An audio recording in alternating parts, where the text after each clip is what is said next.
17 gados es centos uztaisīt pašnāvību. Tajā brīdī man likās, ja tiešām ir tā, ka man jāatgriežās tur, man vieglāk ir. Es pierunāju brāli zakt, tā kā es viņu mācīju zakt. Mēs apzagām skolas kafejnīcu. Tas bija riktīgs heists ar izlaustām durvīm. Aizveda mūs uz iecirkni, paņēma pat pirkstu nospiedumus, plaukstu nospiedumus, parādīja mums tos karceres.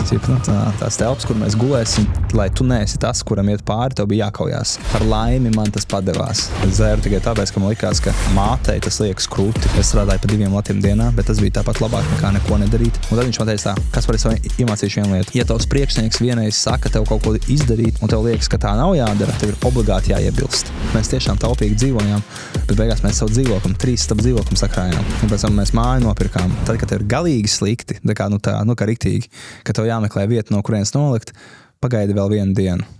Tā kā vienā dienā ļoti daudz, kas var mainīties.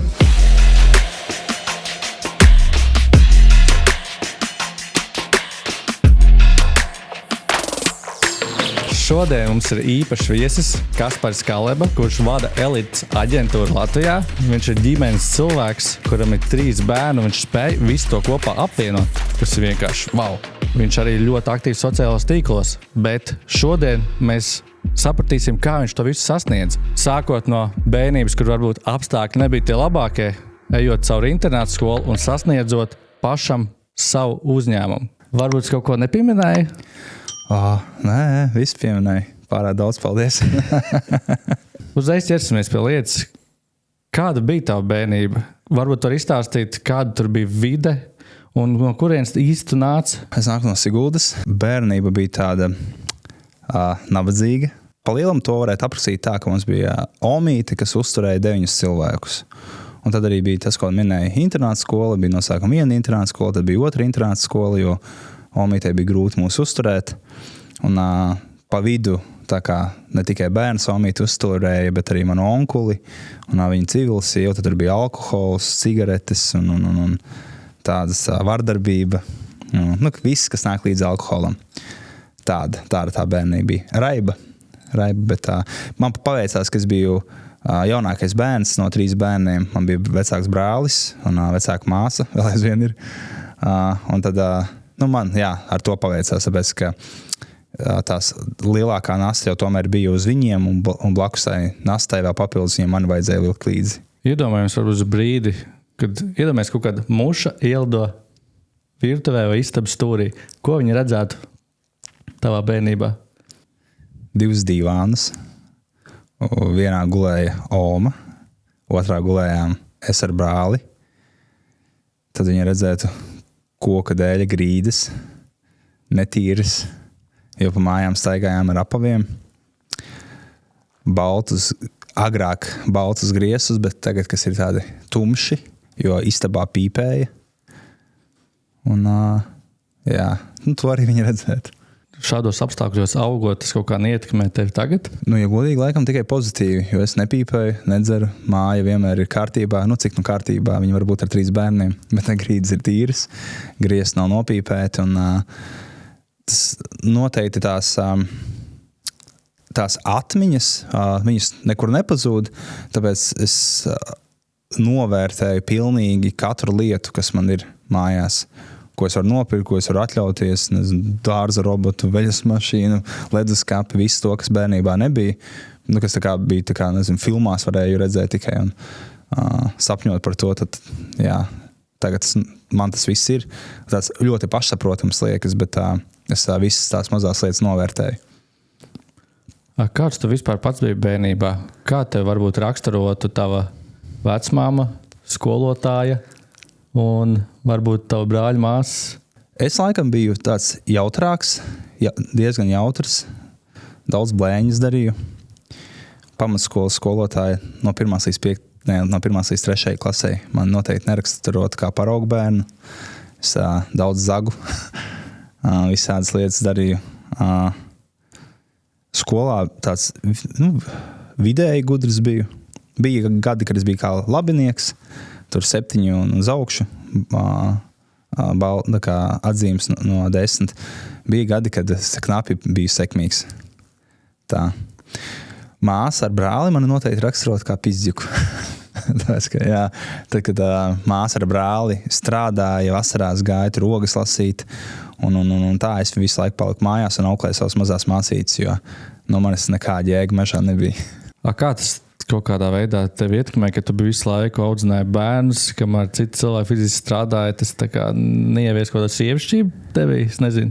Nu, es noteikti biju tāds bailīgāks, varbūt atļauju sevi bulijot tādā ziņā, jo brālim atkal bija tā, es atceros, jo tos pirmos konfliktus skolā, kā viņam kāds darīja pāri, tā viņš uzreiz metās virsū, tā kā viņš ir buldogs un metās virsū un plosīja viņus.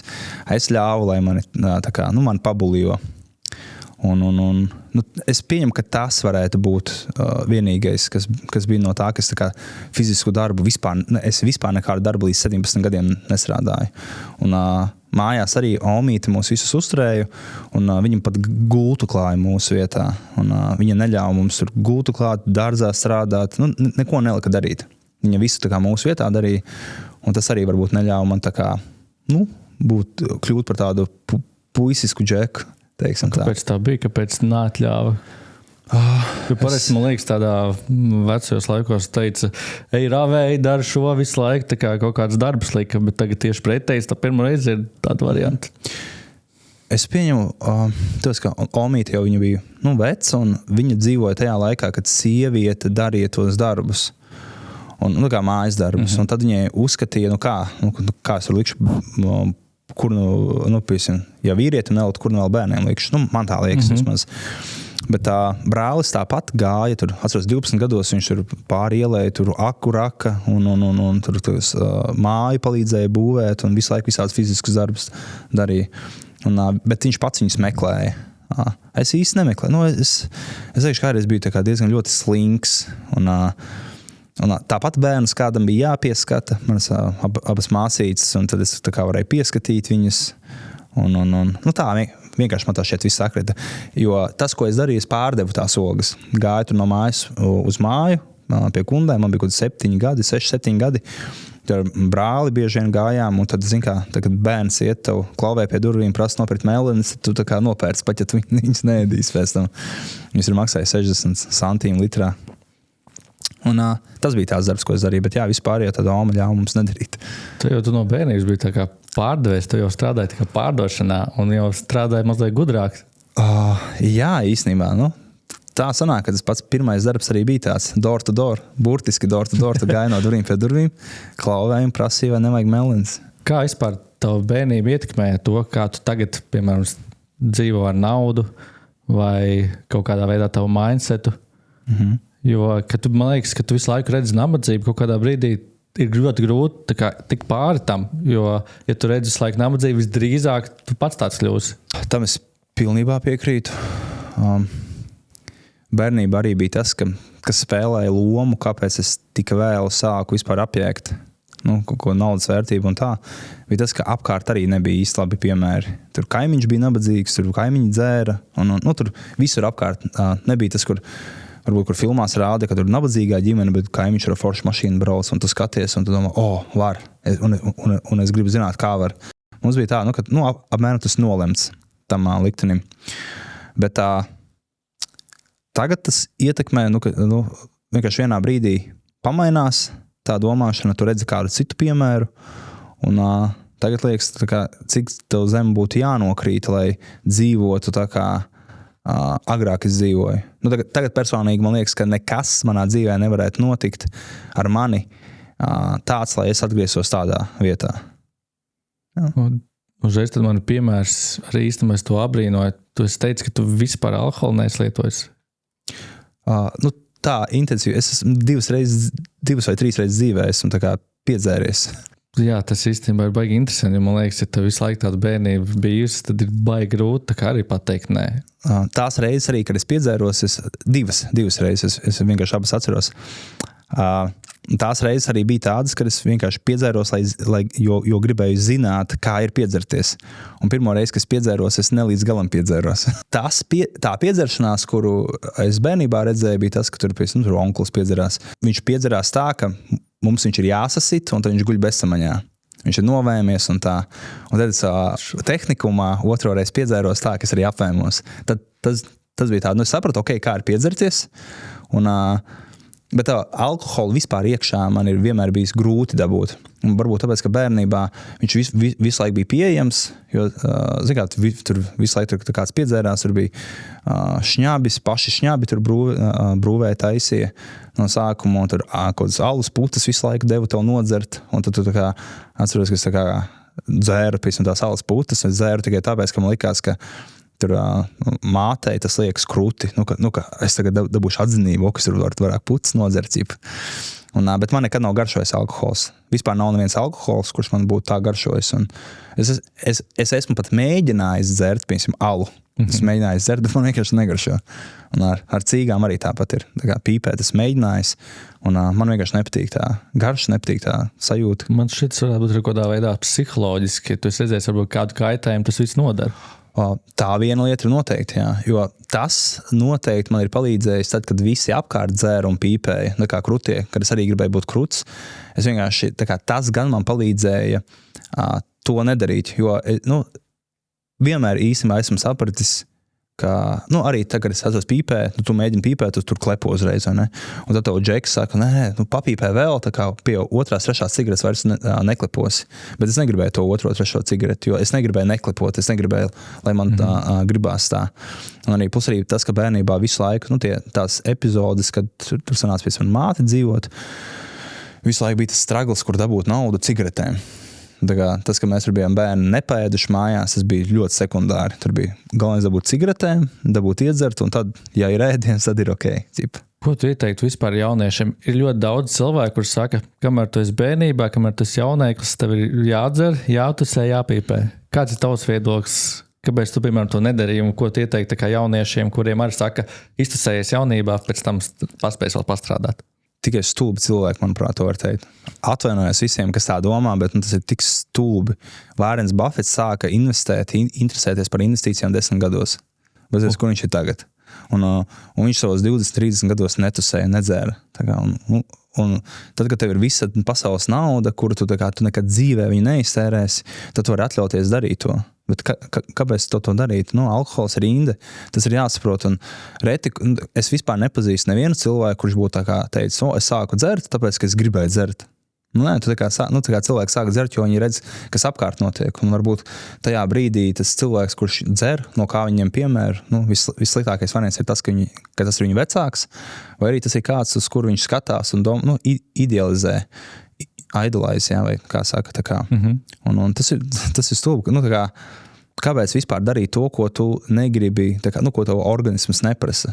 Es jau piekrīstu atēdies saldumus bērnībā, lai pēc tam tev negribētu to sēst, jo man ir daudz draugi, kuri neēd saldumu, viņiem nekārojās saldumi, jo viņiem bērnībā uz galda vienmēr bija.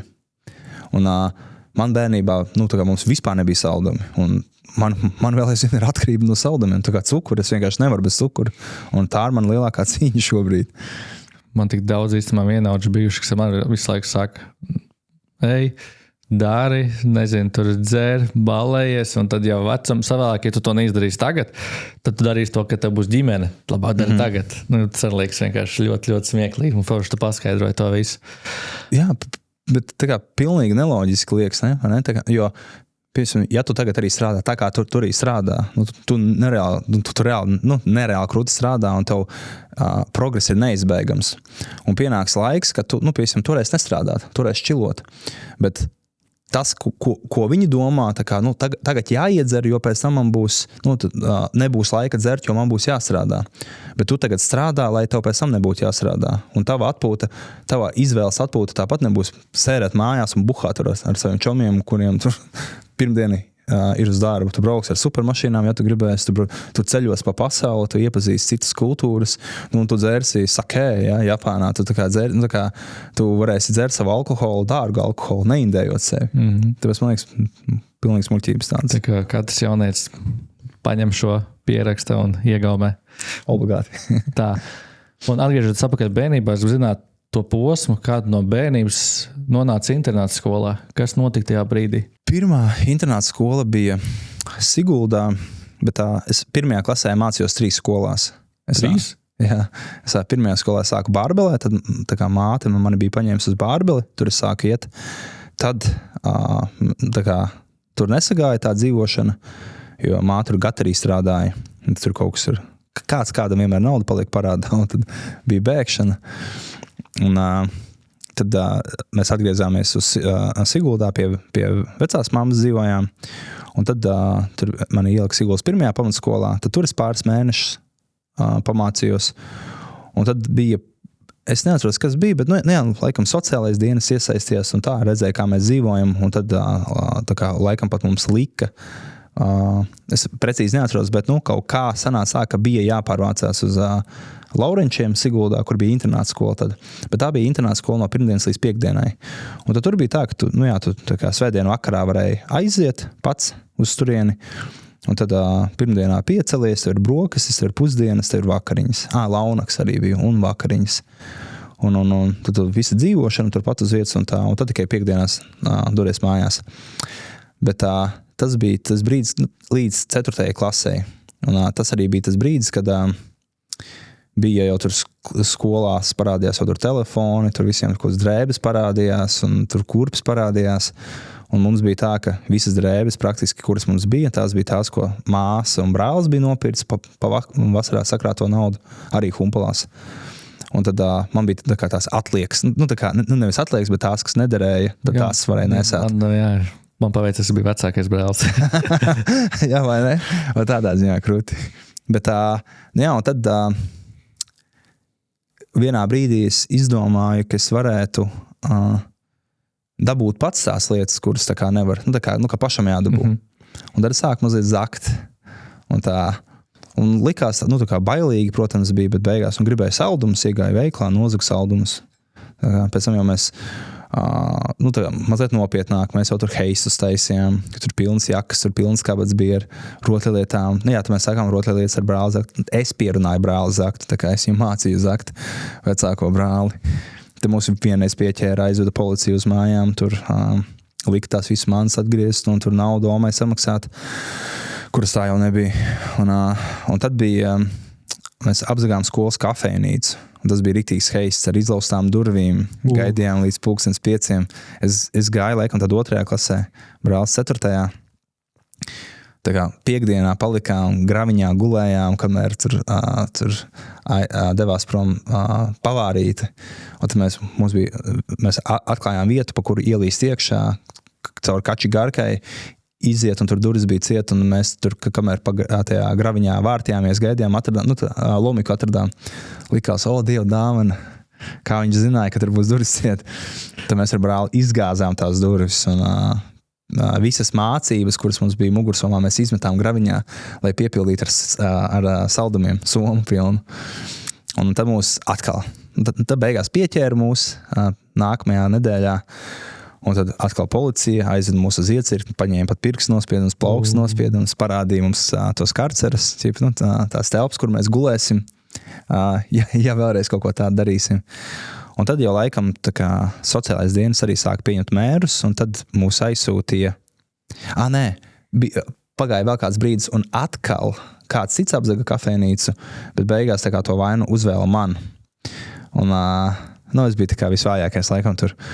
Un tad gan laikam tad sociālais dienas tur kaut ko aktīvāk sāks skatīties, un mūsu tante vairāk iesaistījās, un tad pārcēla mūsu uz Cēsu sanatorijas internāta pamatskolu, man un brāli. Un tā bija internāta skola, kuras 5. klasē, tā kā sāku mācīties, es tikai 3 reizes gadā braucu mājās. Tur arī varēja palikt pa sestdienām, svētdienām. Īstenībā tā tiešām varēja būt viena no labākajām lietām, kas manā dzīvē notika, jo tur bija visaugstākā disciplīna, kāda, kā iespējams, ka pat kolonijā tā nebija. Es vienkārši ātri ieskicēšu, tur bija tā, tu celies 7 no rīta, tad tu ej ārā, vai nu tev 3 apļi jāiziet, vai kaut kilometrus, cik tur, vairāk kā kilometru gara graviņa, vienalga ziema, vasara, tev ir jāiet var iet vai var izskriet, tad tev dod talonus, tad tev jāiet atpakaļ uz istabiņu, tev jānoģērbjās augša plika, jāiedod talons, tev ir jāmazgājās, jārūdās ar augstu ūdeni, tu pats savu seju, seju paduses, vēdras jānomazgā, draugs savu muguru nomazgā, tad tu atrādies skolotājai, kad tas norūdījies, tad tu ej atpakaļ uz istabiņu, jāsaklāj gulta, sēga, dienas segas pilvenam kārtīgi jābūt. Izklausās tā kā suviešu audzināt. Nu, jā, tur bija tā, bet mūs baroja 5 reizes dienā. Bija pirmās brokastis, otrās brokastis, pusdienas, launaks, vakariņas. Un tad bija pēc pusdienām vai nu tie, kas bija ļoti slimi, jo tā bija skola arī asmātiķiem, un, kuriem bija kaut kādas slimības nopietnākas. Viņiem bija jāguļ dienas no 2 līdz 4, bet pārējiem mums bija jāstrādā dārzā. Bija jāravē, bija tur jārok, koka kases jātaisa, āboli jālasa. Un, tādi darbi, tur pēc tam ābolu pagrabā jākrāmē, tur visādas, tur visu laiku bija jāstrādā. Tas bija tā, brīvajā laikā. Bet pēc tam, ja tu izmācies, skolā bija riteņi, katram bērnam bija savs ritenis. Skola bija piešķīrusi no Rotārija kluba. Un ziemā uz 2 bērniem bija ragaviņas. Un interneta skolā tu satiki Arnoldu jau? Jā. Un arī es dzirdēju, ka Denisu, tā jūs esat pazīstams. Jā. Denis kāja 2 klases zemāk, jo tajā skolā bija tā. Pārsvarā tā skola bija domāta paredzēta tiem bērniem, kuriem ir vai no astma vai veselības problēmas. Bet tur tad arī lika tādus bērnus, ar kuriem bija grūti tikt galā, vai arī, piemēram, bērni, kuriem tur vecāki ir tālbraucēji vai jūrnieki, tad varēja iefīrēt tajā skolā. Jo tur jau skolā viss bija, disciplīna bija traka un tā. Un apstākļi tur bija forši? Es teiktu, ka bija ļoti labi. Tur bija obligāti, ja tu paliksi sestdienu svētdienu, obligāti tev bija pirtī jāiet. Oh. Ja tu negāji pirtī, tad tev skolas direktors sauc priekšā līnijā, katru pirmdienu bija līnija, visa skola stāv priekšā, zālē tur runā, kas būs, un sākam, šitas cūka nebija pirtī. Un tā, man vārdu par laimi nekad nenosauc, jo es jau biju sabijies no tā, ka tur citas sauc. Un tad masāžas, tev bija obligāti uz masāžām jāiet. Tev bija obligāti pat nevis obligāti, bet tev bija iespēja uz basēniem braukt.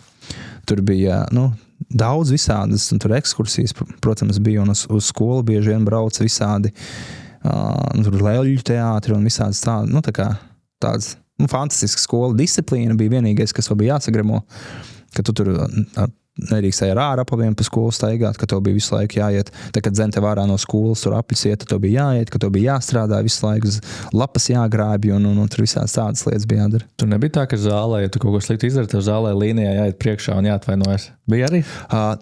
Nevis jāatvainojās, bet tevi nokaunina. Tev pasauc zāles priekšā, arī tos, kas piesim pirtī piekdienā nebija. Viņi sauc zāles priekšā un saka, redziet, šitie, un direktors arī tā teica, šitie smirdīgie, vienkārši tā izvēlās būt netīri, un šitā tā, jā. Tur internets vēl nebija tā, kad bija uz robežu, ka tev varēja arī kaut kad izmest laukā, vai tur viss bija kārtībā, tur to jau bija tāds disciplinēts? Ja Denis būs uz tavu podcastu, Denis varēs pastāstīt, bet man bija pāris kaušanās, pāris, diezgan daudz, es arī diezgan daudz kāvos, un tāda bija varbūt, tā kā, tur šādi pateica, ja vēl vienreiz kaušos, tad izmetīs ārā, bet, bija arī nākamā reize, tad arī neizmet sodus lika. Ja tu pīpēji, tad tev virce bija jānes, jo mums skolā bija cūkas, mums bija zirgs, un ja tu pīpēji, tad direktors lika cūku sūdzes tev nest. Bet īstenībā tad internāts skolas tā rutīna kaut kādā veidā, tu dzīvē daudz ko iedēvi tieši to disciplīnu, celšanos, visu to, kad pat jāmazgājās, un arī jāpastāv par sevi. Internāts skola bija tas pavērsiens, kas varbūt mani par vīrieti uztaisīja, teiksim tā. Jo, pirms tam tiešām es biju tāds, nemācēju sevi aizstāvēt, bet tā higiēnu, kauns jau atzīt, bet es nezināju, kas ir higiēna, es nezināju, ka ir zobi jāmazgā katru dienu, es nezināju, ka kājas jāmazgā pirms gulētiešanas. Tur internāta skolā bija tā, ka vienkārši, tur burtiski skolotāji nāca, un ja viņi jūt, ka kāds smird, viņi uzreiz, vienalga, kur tu esi skolās, stundās vai kur, tev vienkārši dzina mazgāties. Un tā kā visu priekšā, tā lai visi redz, ka tas netīrs, viņi nāca, taisīja mums skapīt vaļā, pārbaudīt, vai nav netīri zeķis, vai nav tāds, un zeķis tev pašam bija jāmazgā. Un katru sestdienu tu varēji tā kā savas drēbes, kuras pēc netīras nest uz mazgātuvēm, un tad tur skolas darbinieki izmazgāja, un nākamajā nedēļā tu varēji saņemt viņas. Un tāds, bet tev pašam bija, jāmazgājās, istabiņa bija jātīra, viss tā kā bija ļoti jārūpējās par sevi. Kā domā, katram jaunietim būtu jāaiziet šāda skola? Jo man liekas, ir diezgan grūti tagad mūsdienās sevi disciplinēt un likt sev kaut ko darīt, tur tev jau piespēt kārtā, tev jāceļās, viss jādara. Kā tev šķiet? Es domāju, ka noteikti, jo Diemžēl mēs tagad dzīvojam tādā pasaulē, ka tev tiek piedots tik daudz, un galvenokārt, ka tev tiek piedots tas, ka tu neesi vīrietis. Katram puisim, katram vīrietim vajadzētu kaut kam tādam iziet, lai tu saproti, arī tagad arī ejot uz sporta zāli, tur jauni čaļi, viņš nav sācis treniņu, bet viņš smira tik ļoti, ka nevar viņam blakus pastāvēt. Stulbi tā ir, bet es viņu nepazīstu, lai viņam pateikt, hei, vecīt, paņem, pirms trenējies, tu vairāk svīsti, netrenējies ar vienu kreklu, tur 2 dienas pēc kārtas, varbūt tu to nejūt, bet citi jūt, tur izmanto padušu rullīt vai vienalga, kaut vai izmazgā padus, bet tas vienkārši tam jaunietim nav iemācīts. Un ir arī vīrieši, ir 30-gadīgi, 35-gadīgi džeki, ar kuriem, mums iepriekšējā darbā arī ir bijis konflikts par to, ka viņš vienkārši smirda, un tad viņam jāsaka, un tas ir pašam, arī tur elementārā higiēna toaletē. Tu vienkārši pieaudzis vīrietis aiz rokas jāved un jāsaka, hei, vecītis, es zinu, kam tā birsta domāt.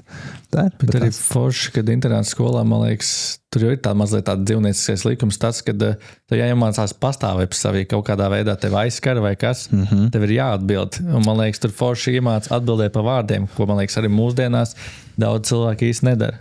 Tas arī tik forši. Jā. Un tajā skolā pa lielam arī bija tā, dzīvoja tie, kurus tur cienīja, labi dzīvoja. Tur bija cēsinieki vietējie, protams, viņi bija viena kasta, viņi tur varēja daudzīt visus un darīt, ko grib. Tad bija tādi, kuriem bija nauda, un tiem, kuriem bija nauda, tiem bija uzreiz draugi, jo viņiem bija status, kuriem tur varbūt bagātāk vecāki tev aizved tur uz nedēļu, bet tev iedod tur 20 latus, tajā laikā, kas būtu 30 eiro. Un uz nedēļu un tam sīkiem tā ir vienkārši milzīgs piķis. Bet tādi arī bija, un tad arī viņiem bija daudz šomi. Un tad trešais bija, lai tu neesi tas, kuram iet pāri, tev bija jākaujās.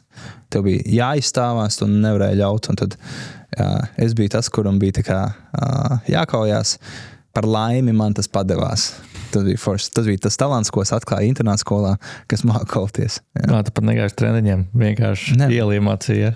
Jā, tas bija, mājās pāris reizes ar brāli izkauties, jo man brālis, tagad viņš ir mazāks par mani, bet agrāk, tagad bija maziņš, viņš bija lielāks, viņš bija nenormāli spēcīgs. Tad mēs kāpāmies, viņš man visu laiku deva mizā. Tas iemācīja, jā. Un pēc tam tu tiki tehnikumā. Par ko tu mācījies? Es mācījos par automehāniķi. Tas tāda klasika, man liekas, tādam vīrietim tajā laikā. Un kā gāja? Sūdīgi. Nē. Es saskrāvēju kādu mašīnu. Nē, esmu sasiskie mašīnu. Vienīgais, ko es zinu, ka mašīna, es riepas māku nomainīt mašīnu, tagad spuldzi māku nomainīt, bet man bija tiktu kā video, kur es mainīju spuldzi un saplēsu visu lampu un pirkstu sagriez. Tas jau skatās vīrši, ja tu nemāki nomainīt, tas nav vīršķīgi tā daudz saka. Jā. Bet es neko neesmu mainījis. Bet es piekrītu, riepa taču ir jāmāk. Riepa, jā. Spuldzes un vēl tā, ja tu zini kā kurai mašīnai, bet riepas gan, tas, kas tev var tur, nezinu, atvieglot dzīvi vai izglābt tevi kaut kādā situācijā, tas ir jāiemācās, bet vispārējais, es domāju, piemēram, mašīnai tev kaut kur eļļa jānomaina, un tas maksā cik 30 eiro, es tur čakarēšos, es tos 30 eiro zaudēju, mainot to eļļu, nekā samaksājot kādam, kurš to izdara. Kad tu gāji uz tehniku, tev jau bija tāds mērķis, ka tu jau apmēram zināji, ko tu nākotnē darīsi, tu jau zināji, es būšu mehāniķis, un tad man ar to pietiks, vai tu vienkārši gāji plūsmā? Es vispār negribēju būt mehāniķis. Es gribēju, ja ietu par pavāru. Bet tā... Par pavāru? Jā, par pavāru. Kāpēc tāda izvēle būtu bijusi? Tāpēc, ka man garšo ēst. Un man likās, kas ir ko es neuztaisīt pēc receptes. Un tā arī man joprojām liekas. Bet tā par automehāniķi es gāju, jo tas bija tas brīdis, kad māsa mani bija paņēmusi jau pie sevis dzīvot. Viņa bija kopā ar savu vīru tad jau. Un vīrs bija automehāniķis. Un tad, man vispār neinteresē mašīna. Man joprojām galīgi neinteresē mašīnas. Un es pat pēdējās mašīnas, kuras esmu pircis, es pats neesmu testa braucis. Es vienkārši paņemu līdz draugu, patīk, jā, man patīk, kā tur izstās, viss tā kā. Un tā, bet es māku braukt. Paldies Dievam, es atradu cilvēku, kurš ir tāds pats kā es. Tieši tas pats ar mašīnām. Riebjās ar viņu spirti, es gribu ātrāk dabūt viņu un taisīt, es pat nedomāju. Man pat patīk nomā, kad es varu paņemt nomā, nolikt aizmirst un man satais. Tik ļoti man nepatīk. Vienkārši man kādreiz bērnībā uzspieda, tu skrūvēji kaut ko darīt, un tad man tāds riebums par tā mašīnā. Jā, un tas arī, tā kā tu neesi sievišķīgs, ja tev vienkārši nepatīk to darīt. Tas ir džeki, kuri tā kā, ir riktīgi veči, bet viņi nemāk aizstāvēties, viņi nemāk kauties. Tas jau viņus arī nepadara par sievišķīgiem. Vienkārši ir tas, kas tev patīk, un tas, kas tev nepatīk. Un arī servis uz tās sarunas, visas pārējais arī baigi smagi, es nevarēju vienkārši panest. Jā, tas ir vispār, esmu tā kā mācījos, praksē gāju servisā drausmas. Vienkārši drausmīgi. Tur man likās, ka es tā kā vēl sliktāku ietekmi uz dzīvi var nodarīt nekā dzērāji vecāki. Teikšu, kā ir. Jo tur ir tā kā savi likumi, kur tu tā kā vari no dzērāji vecākiem, tu no mājām vari aizbēgt un vakarā atnākt, viņi ir piedzērušies, izdrubījušies guļ servisā, tu tā kā nevar aizmukt. Man liekas, mūsdienās, tagad jau tas viss ir mainījies. Agrāk tas bija tāds, ka servis bija tāds tabū, īstenībā diezgan liels. Un tehnikums jau bija forši, tur jau visi apstākļi bija forši. Ja es, piemēram, tagad tehnikumā, tu kopmītnēs dzīvoju tehnikumā? Ja tur tagad mēs noliktu kameru, ko tā kamera uzfilmētu? Man no pirmajā kursā, tagad mēs vēl ar Arnoldu kopā mācījāmies, mēs divniecē dzīvojām. Tur bija vai 3 cilvēku istabiņa vai 2 cilvēku istabiņa. Vai arī 4, tur bija 4 un 2. Un mums bija tīrākā istabiņa. Un atceros, ka ik pa laikam staigāja kāda meitene un tā kā lika vērtējumus par istabiņām. Un katru reizi viņa tā kā, jums tik tīra, un tā kā tur 5 balss no 5. Un galvenais, ka mums likās, ka mēs vispār netīram to istabiņu. Un tā kā viņi nāca, Dievs, tik nekārtīgi, bet mums visu laiku bija kārtīgi, vienkārši viņi bija kārtīgi salīdzinājumā ar visiem citiem.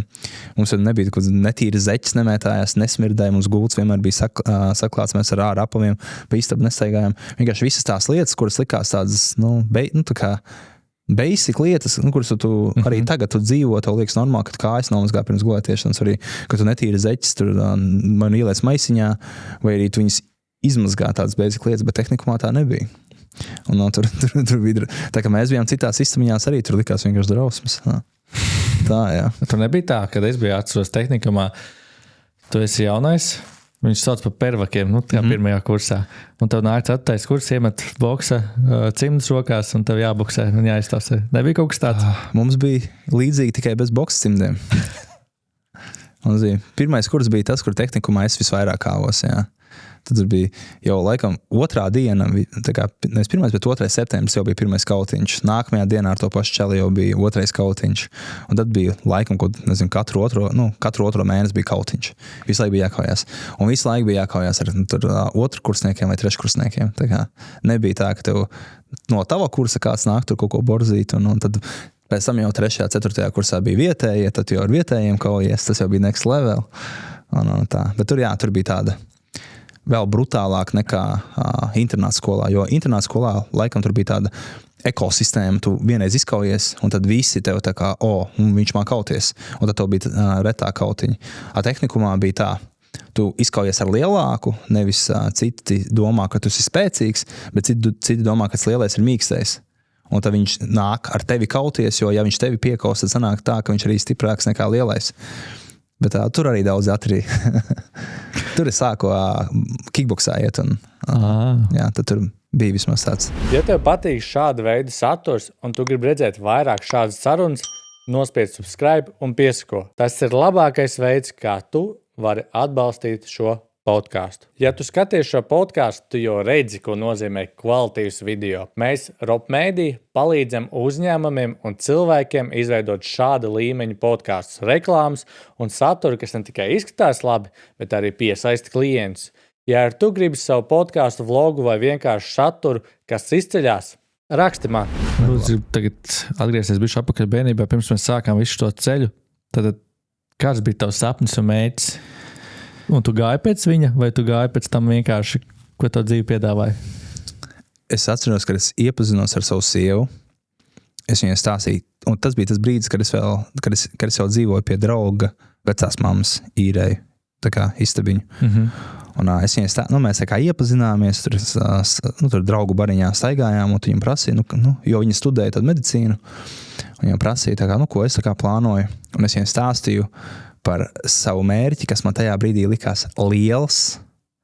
Es viņai teicu to, ka es tagad gribētu strādāt darbā, kur es tur vismaz 700 eiro pelnu, kas gribas, ka es zināju, ka es strādāšu trojkā, jo man tur kā brālis strādāt, kas tur 700 eiro, tad es izīrēšu vienas ap dzīvokli, un maksājumu, un beigās saku, ka man sanāks katru mēnesi 100 eiro atlikt, kas iekrāšu.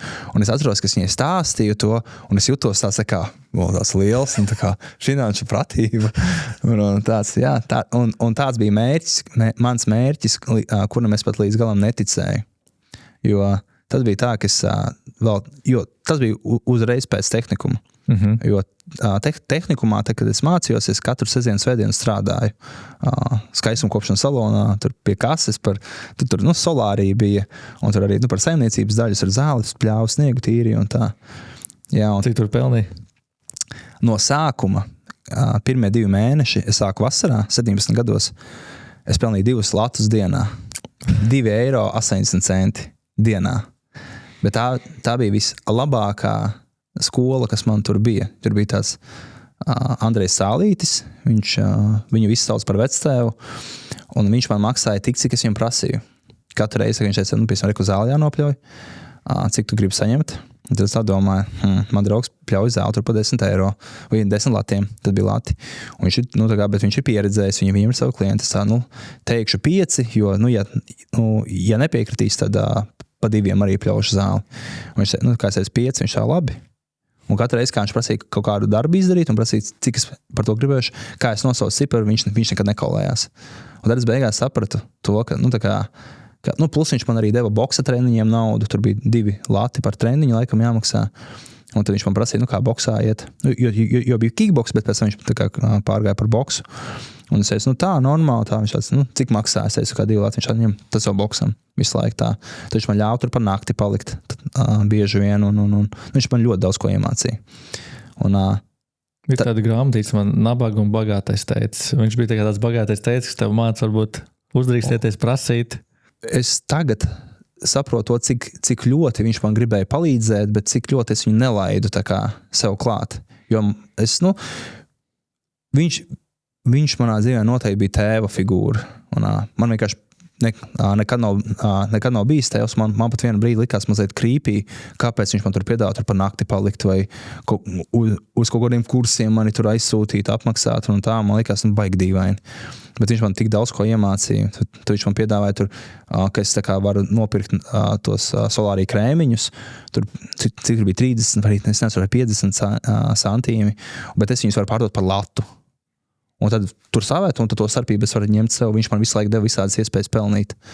Un pēc tam, kad viņš aizgāja, tad viņa meita pārņēma Signe Šlosberga. Čau, Signe, iet skaties. Un tad pirmā lieta, ko viņa izdarīja, viņa man pacēla algu. Viņa tā Dievs, kā tā, kā tu tik maz strādā? Man likās normāli, man teķim pietika. Viņa man pacēla algu, un tad piedāvāja man, viņa uzzināja to situāciju, kādā es dzīvoju, kas tur tad es jau sāku strojkā strādāt, kā pa darbdienām strojkā strādāju, tad es brīvdienām tur strādāju un īrēju tur istabiņu pie draugu vecās mammas. Tad viņa man piedāvāja, īrē, pat nevis īrēt, es teicu, kas tur varētu maksāt, bet tajā saulsmājā, tajā salonā, kurā es dzīvoju. Un tad man jau bija tā, foršāk, es pat maksāju mazāk nekā pa to istabiņu. Tad turpat es dzīvoju, turpat es varēju strādāt, un jā, tas bija tā. Tā ģimene vispār man ļoti palīdzēja. Tu teici, ka tu esi panācis to, ka tu esi katrā vietā, kur tu strādāji, panācis tā, ka tev maksā vairāk. Jā. Strojkā es jau precīzi neatceros, bet bija kaut kas 3,50 arī kaut kas samīdzīgs stundā vai kaut kas tā. Kas bija... Bet es vai 3,80, es neatceros, bet kad es aizgāju prom, tad man maksāja kaut 4,50 laikam. Bet citiem, kas arī bija, piemēram, arī kā palīgs strādnieki, varbūt daži, kas pat ilgāk par mani bija strādājuši, tāpat maksāja mazāk. Bet es noteikti nebiju vislabākais darbinieks. Es pieņemu, ka es biju varbūt diezgan labs palīgs strādnieks, salīdzinājumā ar citiem. Jo uz mani vairāk varēja paļauties, tā, ka bija iespēja strādāt par padarīto, es biju vienīgais, kurš piekrita strādāt par padarīto. Tad es arī nopelnīju vislielāko naudu. Bet tur es īsumā strojkā es tā aktīvi sāku lasīt grāmatas pusdienas pārtraukumā, un pirmā grāmata, ko es lasīju strojkā, bija Bagātais tēvs, nabagais tēvs. Tieši tā, kur es stāstīju, jā.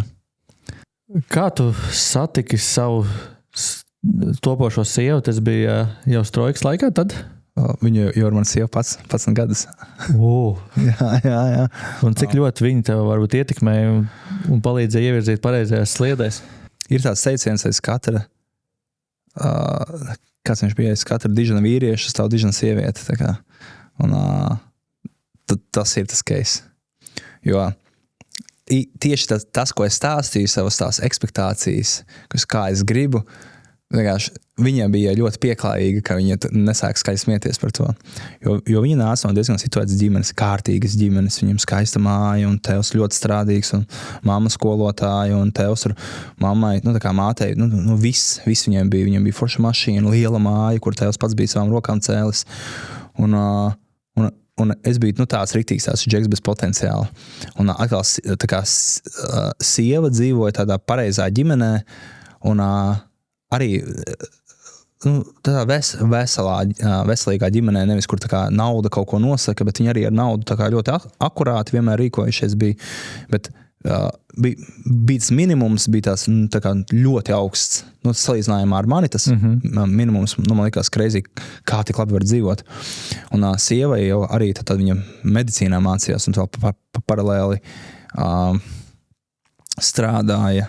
Un bija pat viens, tā kā mazliet uz priekšu, bija tās brīdis, kad mēs bijām kopā, man nebija darbs, un sieva 3 darbos strādāja. Un tur par vīrišķību vispār neko nevarēja runāt. Tur bija, tā kā, bet bija arī tāds brīdis, un tad sieva man vienmēr tā kā bija atbalstījusi. Un pat ja varbūt mums attiecībās, tā kā, varbūt nevienmēr ir gājis, tā kā, pasakā, kā jau visiem, bet tad, kad mēs runājam par kaut kādu atbalstu vai nezinu, par tiem pašiem bērniem, viņa vienkārši, labākā māma, kāda vispār varētu būt. Daudz saka, ka nav iespējams attīstīties, ja tev sieviete tev jāvēlta uzmanību un tā tālāk. Tu nekad neizaugs, kad sieviete tev jāmeklē pēc 30. Tā ir taisnība, ne? Es iesaku viņiem pamēģināt ar sievieti, nevis meitenēm. Ļoti labi pateicis. Ir starpība starp tā kā, ir ļoti liela starpība starp sievieti un meiteni. Ar meiteni tu veido attiecības, ar sievieti tu veido ģimeni. Un tad, kad es strādāju Strojkā, bija vairākas reizes, kad viņa atnāca ar pusdienām, tā kā senajās filmās, ka atnāca un es tik īpaši jutos, un tur bija tāds arī palīgs strādnieks Ļoha, viņš tās vecāks bija, un viņš arī teica, wow, cik krūti, ka tev tā kā atnāk, tā kā tava meitene tev atnes. Un tādas rūpes bija tādas ļoti foršas. Un tad, kad es pa darba dienām Strojkā strādāju, pa brīvdienām strādāju Saulesmājā, tajā solārijā, jo man darba laiks bija no kaut kādiem 9 līdz 9. Tā kā es arī tā maucu. Viņi arī nāca pie manis tur sēdēt. Un, tā kā viņi neteica, ejam tur pastaigāties arī ko tādu, bet viņi zināja, ka vienīgais brīdis, kad mēs varam pavadīt kopā, ir tā, ka mēs pie manis darbā. Jā, un tad īstenībā jau visi tie lēmumi, kurus es pieņēmu, tagad no Strojkas aizgājis pārcelšanās pakalpojumiem, kurus pelnīja vēl mazāk. Tās bija lamatas priekš manis. Viņi mani atbalstīja. Tas bija drausmīgs darbs, un cilvēki tur bija drausmīgi. Tas bija vēl trakāk, jo Strojkā bija smags darbs, bet tur vadība bija fantastiska. Es zinu to, ka daudz tur nenovērtē, bet es ļoti novērtēju visu, ko būvniecībā, Strojka. Nē, tā bija būvfirma, tā tiešām bija būvfirma. Tev visu nodrošināja. Viss, kas tev bija jādara, bija jāstrādā un jāmācās. Un viņa visu, no katra darba, kā es gāju uz nākamo darbu, viņš bija mazliet sliktāks sākumā. Bet viņa vienmēr teica, gan jau kaut kā sajies. Un tad tā arī mēs nonācām līdz tam brīdim, ka man vispār nebija darba. Es biju salauzis roku, man bija dzelži, un tad viņa tajā brīdī 3 darbos strādāja. Tā kā, jā. Kā vispār, tad man interesants jautājums priekš sevis, tā kā es esmu cilvēks, kurš meklē meiteni, kā var saprast, sievietes meklē, kā var saprast, kad ir sieviete vai meiteni, kā to nolast varbūt sākumā? Es teiktu tā, ka sieviete pati par sevi vienmēr varēs parūpēties, vienalga cik viņai gadi. Un, piemēram, tāpat arī bija ar to, mēs iepazināmies, viņai bija laikam 19, man bija 20. Un viņa jau tad par sevi rūpējās, viņa jau tad pavasarām strādāja. Pēc medicīnas, viņa aizgāja no medicīnas, lai veidot attiecības ar mani, kas arī bija tā. Tad viņa aizgāja uz pedagoģiju. Viņa strādāja par skolotāju, strādāja LV veiklā par kasieri un strādāja par bērndārza audzinātāju. Auklīt bērndārza. Un, Jā, un tā arī to var pateikt, kad no tevis, man tā šeit sieviete no tevis prasīs uzmanību. Tas ir tas, ko viņa no tevis prasīs, un kas ir loģiski. Meitene no tevis prasīs lietas. Ļoti labi pateicis, jā. Ļoti labi. Un, mēs bijām pārkārtošanās, strojkā, pēc tam es dzirdēju, ka tev vēl visādi darbi bijuši. Jā, tad bija pēc pārcelšanās pakalpojumiem bija. Es sakāvos, ne darbā, bet citur man ielika dzelžus rokās, es nevarēju vairs strādāt, bet tā bija sweet escape, ļoti labi, tik prom no tā uzņēmuma, un es sāku, tad bija tas brīdis, kad es nevarēju atrast darbu, un tad es strādāju, atradu darbu zvanu centrā. Tas jau ir? Jā, cold call, augstos zonas, un es vēl tieši biju pirms pāris mēnešiem noskatījies Wolf of Wall Street. Man tā, wow. Protams, es negribēju čakrēt cilvēks, bet man fascinēja tas, kā viņš no kā varēja kaut ko tādu uzbūvēt un pelnīt runājot. Un tad pēc tam es noskatījos vēl Pursuit of Happiness, Willa Smitha filmu, un tā vēl vairāk man motivēja. Es domāju, wow. Jā, un tad sāku strādāt zvanu centrā. Es jau pirmajā mēnesī kļuvu par labāko. Jo es atceros, es kaut kāds 20 minūtes nevarēju saņemties, veikt pirmo zvanu. Un kā saka, Dievs, un es varu kaut ko pateikšu, viņš pacels, es nezināšu, ko teikt. Un tā.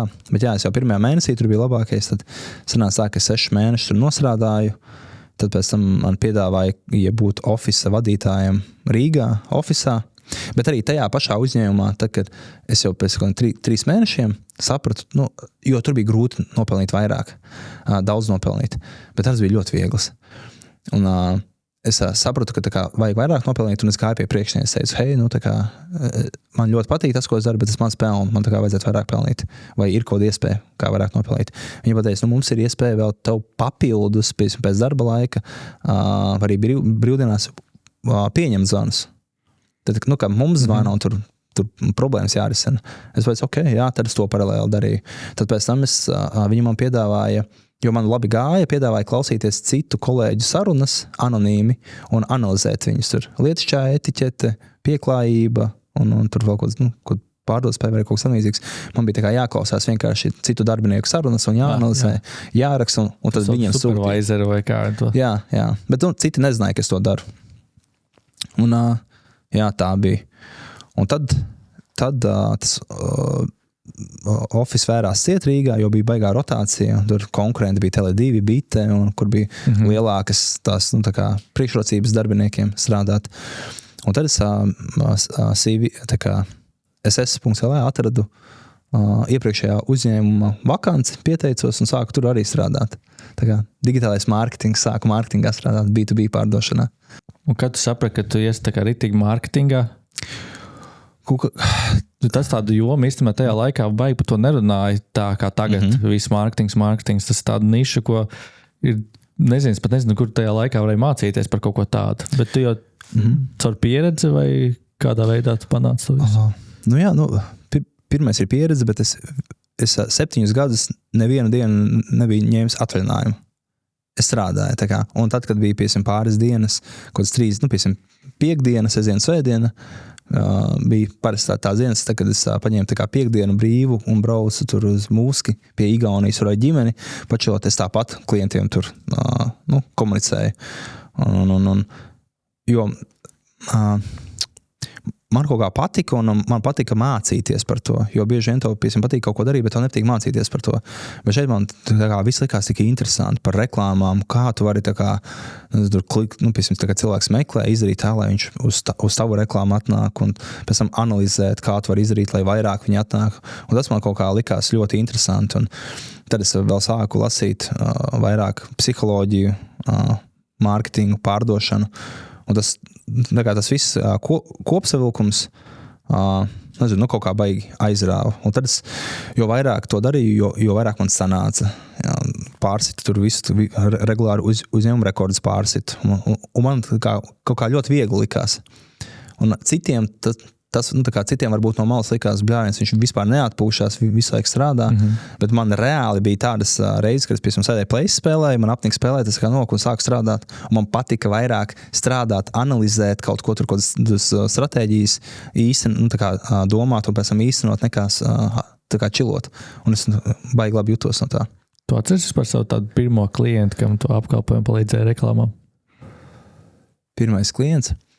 Man liekas, ka pirmais klients bija tāds, tur gan nomainīsies vadītāji, bet bija saules puķi, bērnu dārs. Un es atceros, es aizbraucu pie viņiem klātienē, mēs runājām, un es parādīju mūsu cenu piedāvājumu, un viņi sāka bļaut uz mani. Viņi tiešām sāka bļaut uz mani. Un viņi bļāva, tāpēc, ka viņu tur esošā aģentūra, kas arī Latvijā pazīstama, apčakrēja viņus. Un tad viņi tā kā tur vispār nekāds rezultāts nav, un mēs piedāvājam vēl dārgāk nekā viņi prasīja. Un viņi reāli sāka bļaut, un tad viņi laikam palika mazliet kauns no tā, ka viņi uz manis apļāva. Un viņi teica, labi, 1 mēnesi pamēģinam. Man tā šeit, ka tikai vienīgi tāpēc, bet pirmajā mēnesī mēs jau viņai uztaisījām tādus rezultātus, ka viņi jau pēc 2 nedēļām zvanīja un teica, Kaspar, piedod, tas strādā, un tā kā, vai mēs varam vēl to, tā kā, vajadzēja, tā kā, mēs ieguvām viņas atzinību. Parasti viss stāst, ka pirmais klients ir tas, kur tu ir klupakmeņi, un parasti neizdodas, bet tu viss tās ar pirmo šāvienu. Tas bija, pats pirmais klients piekrita, bet viņš nekad neapmaksā, tā kā viņš piekrita sadarbībai, bet neapmaksāja rēķinu. Un es izprintēju rēķinu, izprintēju līgumu un devos pie viņa klātienē. Noliku viņam uz galda, kamēr viņš ar klientu runāja. Un, bet viņš pēc tam arī tāpat neapmaksāja. Bet šis tā kā, tas, kurš samaksāja, viņš visu to laiku bija mūsu klients. Kāds saprati, kā tu izveidos elites marketinga aģentūru Royce, jo tu jau biji diezgan labi pelnīji, tev jau bija stabils darbs, drošība, un tad tu izdomāji pēkšņi visu mainīt. Iepriekšējā uzņēmumā, kurā es strādāju, es biju, izaugu pa karjeras kāpnēm, tad es paprasīju 10% no uzņēmuma, jo likās, ka es pelnīju, man piešķīra ar nosacījumu, ja es izpildīšu tur vēl kaut kāds KPI un būs labāk, tad nākamgad es prasīšu vairāk. Un nākamajā gadā, tad es jau dabūju 30% no uzņēmuma.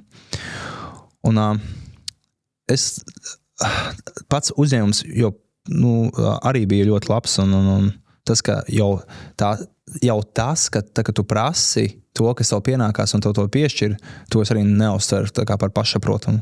Es novērtēju visu to periodu, to mācīšanās periodu, jo man no sākuma tur negāja. Es ļoti daudz tikšanās sarunāju, bet es nevarēju noklauzot. Un es vienkārši domāju, es vispār nemāku pārdot, es māku pārdot bezmaksas konsultāciju, bet man ļāva mācīties tad. Bet pēc tam bija tā sajūta, ka ne visi uzņēmumā grib augt. Un stabilitāte ir lejupslīde. Un daudz jutās, ka ir jau labi, bet mums vajag labāk, bet mēs paši tur varbūt neliksim tik daudz. Un es sāku just, ka mani tas mazliet slāpē. Un visi tur labi strādāja, bet bija pāris cilvēki, kas strādāja vairāk nekā citi. Un tad es domāju, ja sākās jau tā sajūta, ka man ir jāvelk. Ja es gribu, lai būtu labāk, man ir visu laiku jādara, jākustina un tā kā pašam jāstrādā, kamēr, ja no sākuma man ļoti patika tas, ka, tu gribi kaut ko, ņem dari, mēs jau dodam visus ieročus, ņem dari. Tāpēc tam man jau bija tā, ka, man iedod ieročus, bet citi tā kā negrib to darīt ar mani kopā. Bet sadalīt visi gribēs.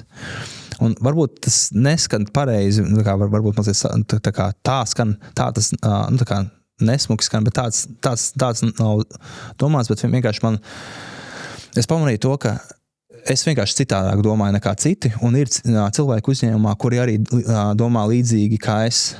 Un es domāju, fakit, es noteikti vairs nekad nebūšu nabaks.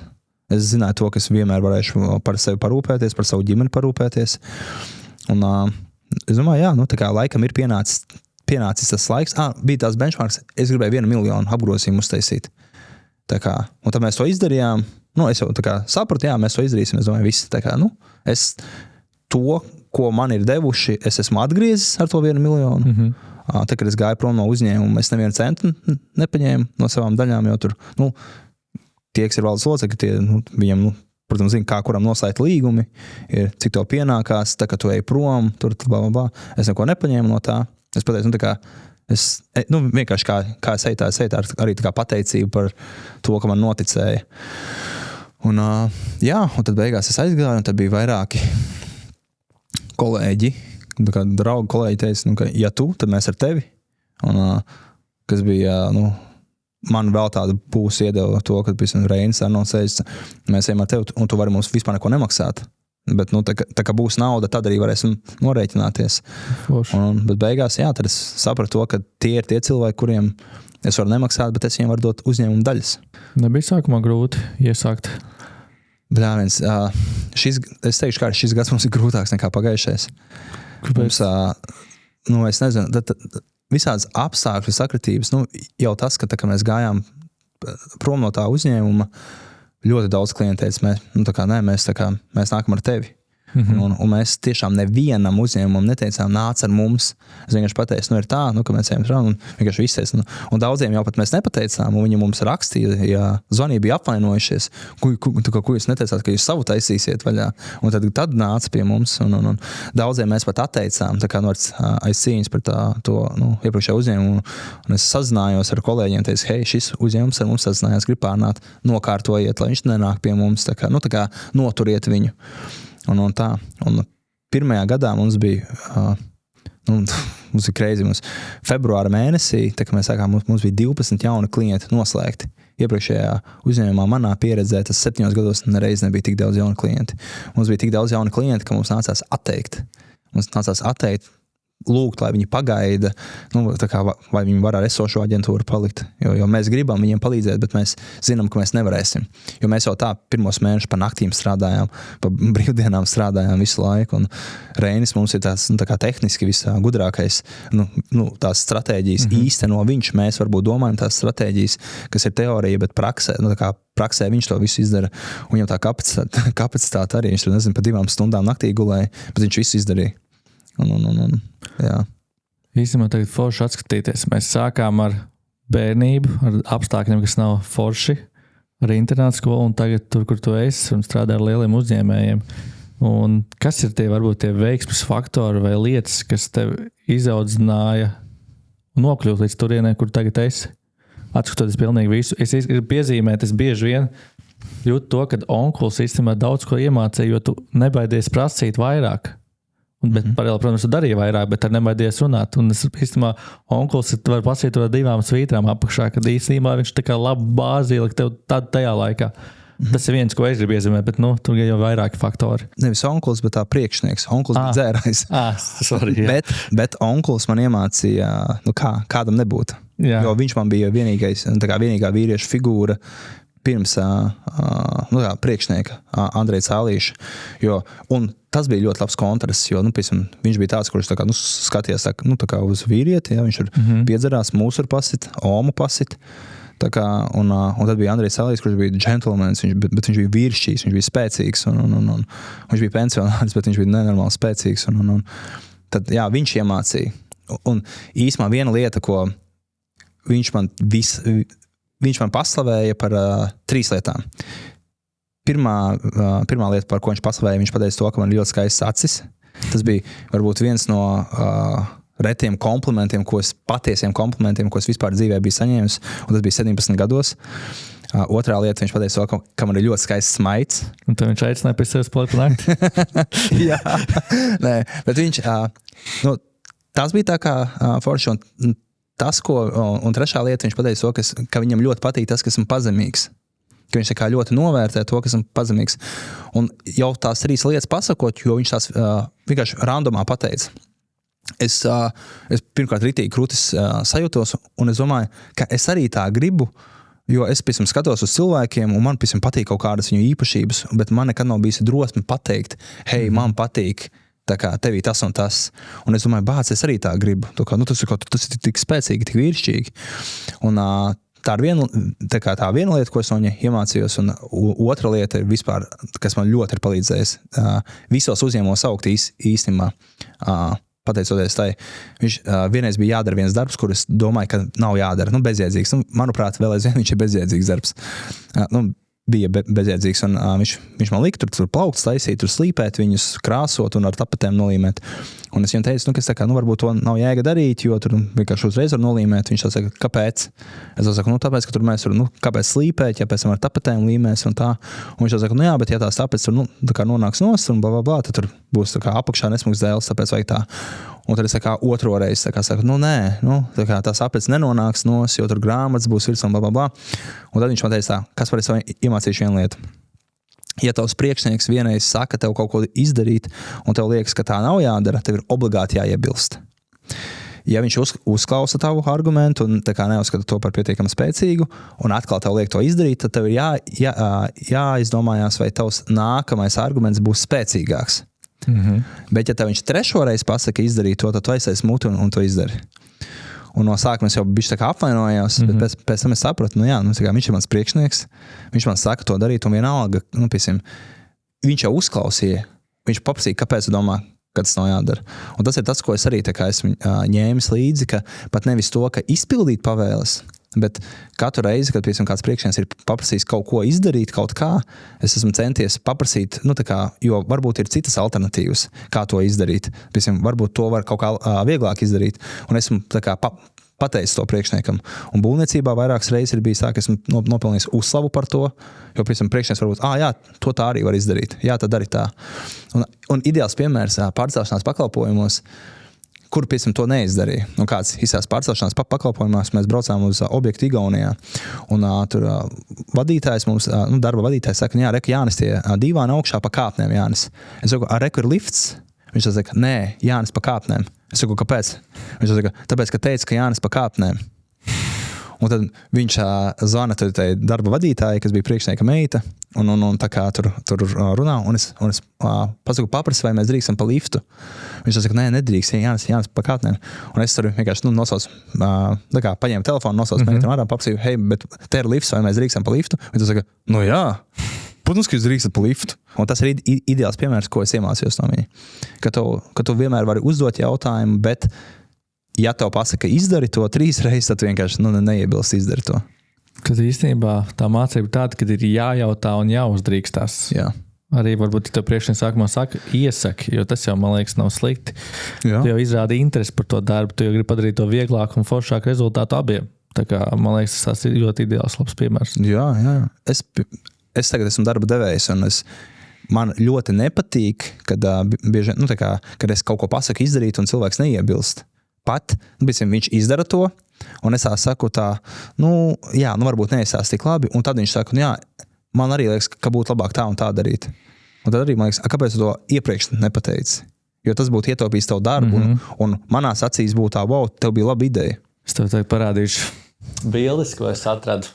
Tavas jaunības bildes. Tev vajadzēs mazliet noraksturot, kas tas pa brīdi, ko tur darīja. Pēc tam es pievienošu klāt. Tā, šī bilde ir pati miglainākā, ko es atradu. Bet varbūt tu sapratīsi kontekstā pirmā bildīte. Tev bija skates? Es skeitu, jā, tas neesmu es. Nē, es tev bet man bija skates. Jā. Toši varbūt es varu nevar atpazīt. Tur baigi miglaina tā bilde. Man liekas, ka tas neesmu es. Bet jo no tava Facebook profila šis ņemts. Jā. Varbūt ļoti, ļoti sen. Bet man bija skates, jā. Jā. Es arī skatījos tās bildes, tās diezgan saldas. Kas tas bija? Kurā brīdī tas bija, kad tu skeitoji? 11 gadi. Un to skeitu es nopelnīju krāmējot malku, jo māsa sarunāja vienu džeku, kur bija jākrāmē malku. Un viņam bija jāsmaksā 10 lati. Bet es vienu dienu bišķi pakrāmēju, un otru dienu es sarunāju, ka mans brālis krāmēs. Un brālis vienkārši tur visu sakrāmēja. Tāpēc, ka mans brālis bija darba zirgs, viņš mācēja, es nemācēju strādāt. Un beigās es priekšnieks apčakrēju mūs, viņš samaksāja tikai 5 latus, un brāli nesamaksāja. Un LV bija skates pa 4,99. Un mēs aizgājām ar māsu un nopirkām skeitu, un tad sāku skeitot. Jā. Forši tās īstenībā. Un šī bilde ir tāda forša, nostalģiski. Jā. Tas var paskaidrot tie, kas varbūt neskatās, kas klausās Spotify. Tur esmu es ar savu labāko draugu, Arnoldu. Tā varētu būt 6. 7. klase varbūt. Un šādi mēs izskatījāmies, tā kā bija jāstrādā dārzā. Gumijas zābaki, dārza, tur tā kā augšņas, tās bija tās, kuras tur vienkārši gardrobē ņem. Tas bija internāta skolā, jā? Jā, internāta skola, CSIC sanatorijas internāta skolā. Jā, un tad mēs gatavojāmies dārza darbiem. Un labi, tad uzreiz arī tādu zolīdāku saldo bildi. Tas ir tehnikums vai pēc jau? Tas ir pēc tehnikuma uzreiz. Tur Tu izklausās diezgan turīgs, esi tāds jau apģērbs šiks. Tas ir tas brīdis, kad es jau sāku strādāt strojkā, un tad... Pirmā alga? Jā, no katras algas. Tur man blakus arī ļoti labs draugs Ilmārs, un Ilmārs mani paņēma pie sevis dzīvot tad, kad es biju palicis uz ielas, un pie Ilmāra Omas es īrēju to istabiņu. Un tas bija tas brīdis, kad jau man kaut kāda nauda sāka parādīties, jo strādāju strojkā no pirmdienas līdz piekdienai un pa brīvdienām Saulsmājā. Un tad no katras algas varēja aizrot pirmoreiz dzīvē drēbes tāds labs pirkt. Kā tev gadījās ielas pēc tehnikuma? Tad, kad es mācījos tehnikumā, tad es kādu brīdi vēl pie māsas dzīvoju. Pie māsas vīru, un māsai bija arī meitiņa. Un tad mums sanāca tāds nesaskaņas ar vien biežāk sanāca man ar māsu. Un viņa man neizmeta, bet es pats aizgāju, jo es sapratu, nejūtos, ka tur būtu, viņa vienkārši nevarētu man pateikt nekad, es negribu, lai tu šeit dzīvo. Un tad, vienkārši, bija tās brīdis, ka man īsti nebija, kur iet, un tad es vienu nakti es gulēju kāpņu telpā ar lielā sporta somu, bet tad es saņēmos drosmi, draugam pateicu, un tad viņš nākamajā naktī, jau viņš teica, vai pāris naktis pie manis paliec, tur izdomāsim kaut ko, bet tad es jau tur sāku dzīvot pie viņa. Omas, jā. Pēdējā bildīte. Tas ir tās tehnikums, man liekas. Jā, tas ir tehnikums. Jo pēc tapetēm var pateikt. Jā, bet tas ir es ar manu vecāko brāli. Tas ir mans vecākais brālis, jā. Es un Miķelis. Pastāst par to brīdi, kas tur bija. Strādāju skaistuma kopšanas salonā, var redzēt, Solārijā. Visu laiku sauļojos. Un es pat nezinu, kāpēc uzņēmām to bildi. Krekls man ir Kubus krekls. To es biju Kubusā, bija tāds veikals, es viņu biju nopircis no sakrātās naudas, kas man pie skolotājas krājās no sociālā dienesta. Tas skaitās tā kā Nike tajā laikā? Negluži. Tas skaitās tā kā kaut Zāra, varbūt. Jā, un tas bija tāds laiks, kad vienkārši tās feeling cute. Kas ir tās lietas, kad varbūt kāds jaunietis, kurš arī ir varbūt ne tik labos apstākļos aug, ko tu viņam ieteikt darīt, ko viņam mainīt vidē vai kā viņam likt domāt, lai viņš arī sasniegtu kā tu, jo daudz jau iesprūkst, viņam nav piemērs, viņi jau iet pa to pašu ceļu, ko iet vecāki. Kā no tā izrauties ārā un kaut ko sasniegt? Es varu varbūt pateikt tās lietas, kuras es darīju, kuras man izdevās. Protams. Pirmkārt, centies strādāt, pat ja tu nemāki, centies strādāt. Es strādāju pa 2 latiem dienā, bet tas bija tāpat labāk nekā neko nedarīt. Es izvēlējos, un es atceros, kad es vēl pie māsas dzīvoju, man maksāja tos 2 latus dienā, māsa pat neticēja, ka man tik maz maksā, jo es latu ņēmu sev, latu viņai, uz pusēm, lai vismaz kaut kā atdarītu, ka es varu dzīvoju, un viņi domāja, ka es liek iekšā, bet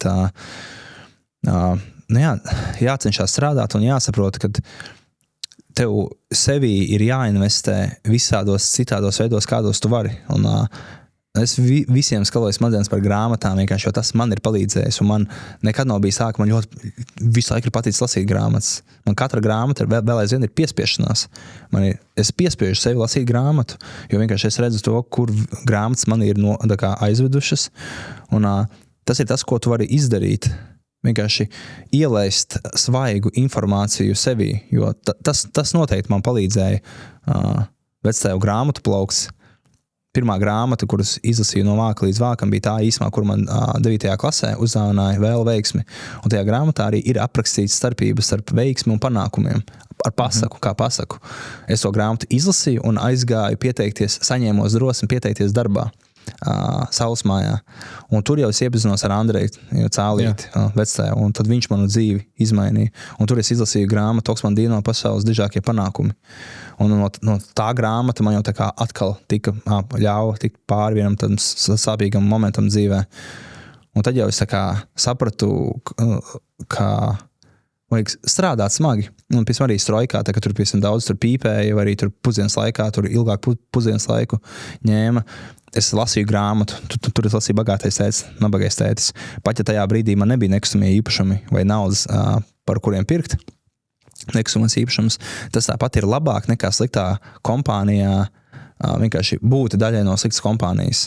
Un tad pat ja tā ir viena lapas puses dienā, tas ir tāpat bezgalību reižu vairāk nekā 0. Tu no vienas lapas puses dienā tu paliec bezgalību reižu gudrāks, zinošāks, viedāks nekā tu neizlasīji to. Visā tavā stāstā ir bijuši brīži, ka tu esi gandrīz kā paslīdējis vai jau nogājis no ceļa un kā tu esi savācies un turpinājis? 17 gados es centos uztaisīt pašnāvību. Un kāpēc es neuztaisīju, bija tāpēc, ka bija tās tornis netālu no mājas. Un es biju pārliecināts, ka viņā var tikt augšā. Bet es gāju apkārt un netiku viņā augšā. Es vienkārši mēģināju, es mēģināju uzkāpt nolikt. Kāpēc? Tas bija tāds brīdis, kad skola beidzās. Tā kā tehnikumā es mācījos, es zināju to, ka... Tas bija tieši pirms tehnikuma. Tad es dzīvoju pie māsas. Un bija tās pāris brīvdienas, kad es braucu mājās, un ļoti bieži bija tā, ka es atbraucu mājās, tur kā māsa ar savu vīru strīdējās, un tā kā, nevis bieži, bet 2 reizes bija tā, ka viņa pateica, nekrāmē somu ārā. Jo, ja māsa, pateica to, ka es tur nevaru dzīvot pie viņas, man būtu jāatgriežās Rožielā pie, tā dzērāja onkuļa. Un tur būtu jādzīvo. Un tad, tajā brīdī man likās, ja tiešām ir tā, ka man jāatgriežās tur, tad man vieglāk ir nomirt. Tas bija tāds brīdis. Un kas tev lika savākties? Jā, nebija kāpnes, bet kas lika atgriezties? Es atnācu mājās, un māsa bija salīgus ar vīru. Tas īstenībā tāda maza, tas viss jau ir krājies, un arī pietiek tāds mazas liesmiņa, lai tas uzvērstas pulguni. Un tad otrs, noteikti tāds zemākais punkts bija tas, kad es biju bez darba, un sieva strādāja 3 darbos, un viņas vecāki, es redzēju, kā viņas vecāki arī bija atbalstoši, bet kā viņi skatījās, viņai diezgan situēti radinieki, un tu visu laiku tās mazs jūties. Un tad bija tāds, tā bija tāda bezizēja pašnāvība, gan tad es par pašnāvību nedomāju, jo es biju iemīlējies. Bet tas arī bija tāds punkts. Ja tev tagad būtu iespēja iedot kādu padomu tavam, ka tev bija 11, varbūt, ka tu biji internāta skolā, ko tu sev pateiktu? Investē kripto. jā. Es teiktu, nekaunies prasīt darbu. Prasīt darbu, jo ir cilvēki, kuri novērtē. Es arī pats esmu tāds cilvēks, ka, ja kāds paprasa, kā var nopelnīt, es centīšos vienmēr atrast veidu, kā tam cilvēkam nopelnīt. Un, jo ir pilna pasaule ar labiem cilvēkiem, kuri ir nākuši no grūtām, kuriem ir bijusi grūta bērnība, un viņi ļoti labprāt palīdzēs. Vienkārši es esmu ļoti daudziem cilvēkiem palīdzējis, un ļoti daudz nav to novērtējuši, un tev ir grūti pēc tam saņemties atkal kādam palīdzēt, jo tev liekas, atkal es tērēšu laiku. Bet, ja tu tiešām esi apņēmies, līdzīgi kā kad es Sausmājā sāku strādāt, es gāju, sēdēju soliņa, līdz tas Andrejs Alīs mani pats uzrunāja, un tad es vienkārši saņēmos paprasīt, vai viņam nevajag palīdzēt. Un viņš man pateica to, ka nākamajā dienā man jāatnāk, ka es varēšu krampīšus pieskrūvēt. Un ar to viss sākās. Un tās vienkārši vajag būt aktīvam. Nevajag gaidīt, ka pie tevis kaut kas nāks, bet tev pašam jādara, līdz tev sanāk. Un nav jau teiks to, piemēram, arī es tagad esmu diezgan situēts, man ir viss, par ko es jebkad esmu sapņojis, pat 100 reizes vairāk. Naudas ziņā... 700 eiro gan jau vairāk ir mēnesī. Jā, par 700 eiro ir vairāk, jā. Un, bet ir, tās lietas, par kurām pat es nebiju, tiešām pat nekad nebiju sapņojis, ka būs. Un tas viss sākās no kaut kā maziņa. No vienas lapas puses, no vienas grāmatas. Burtiski viena grāmata man aizveda līdz šim. Un labākais, manuprāt, ir tagad tas, ka es saprotu, ka tā nav virsotne. Tagad ir tās prasmes, ir cilvēki, ir kontakti, un ka tu pat nesaskati, līdz kurienai tu vari nonākt, bet vienkārši darot to, ko tu dari, tu katru dienu sasniedz vairāk. Tas ir forši. Īstenībā es tā nebiju aizdomājies. Kad es sāku lasīt grāmatas, arī pilnīgi mainījās mindsets, un vidi vairs nevarēja tik ļoti man ietekmēt, kā es jau pats savu ceļu sāku ievirzīt. Man bija pirmā grāmata mūsu, kurš pārdēs Ferrari. To es laikam pirmo izlasīju, man arī kaut kā pilnīgi sāk lēnām visu mainīties. Sāk lasīt vairāk, un ar laiku vienkārši novirzījos arī no savu draugu pulku pilnīgi kaut kur citur. Es vēl nebiju aizdomājies. Īstenībā točs grāmatas tā kā mainīja to virzienu, kā es domāju. Jā, daudzi, es arī no veiksmīgiem cilvēkiem arī esmu dzirdējis, es nevienu grāmatu dzīvē neesmu izlasījis. Good for you, tā kā malds, bet un tev nevajag mācīties no tiem veiksmīgiem cilvēkiem, jo, piemēram, nezinu, tur viņš kripto ir izcēlis. Tad tu arī vari censties tikai izcelt kripto, ja tu tā kā vadies no viņa.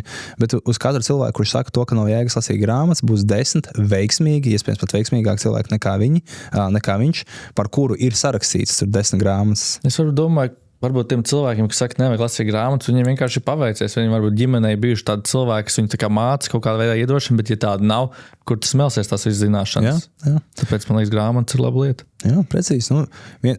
Noteikti ir... Es zinu vienu uzņēmēju, kurš arī saka, tā kā veiksmīgu uzņēmēju, šobrīd veiksmīgu. Nav lasījis grāmatas un fine, bet viņš tā kā ir strādājis.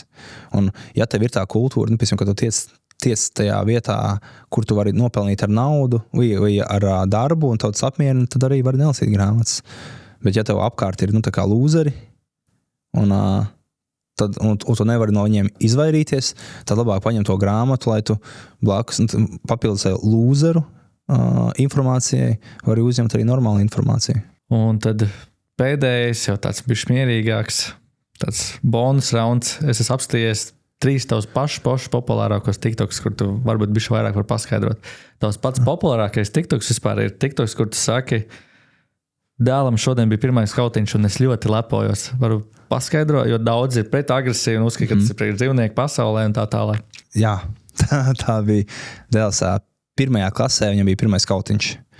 Un kautiņš bija sākās no tā, ka viņš savu draugu aizstāvēja. Jo viņam draugam ir tāds, kā uzvārds skanīgs, un tad smējās par to uzvārdu, un tad viņš aizstāvēja draugu, un tad jau tie bulī uzmetās manam dēlam virsū.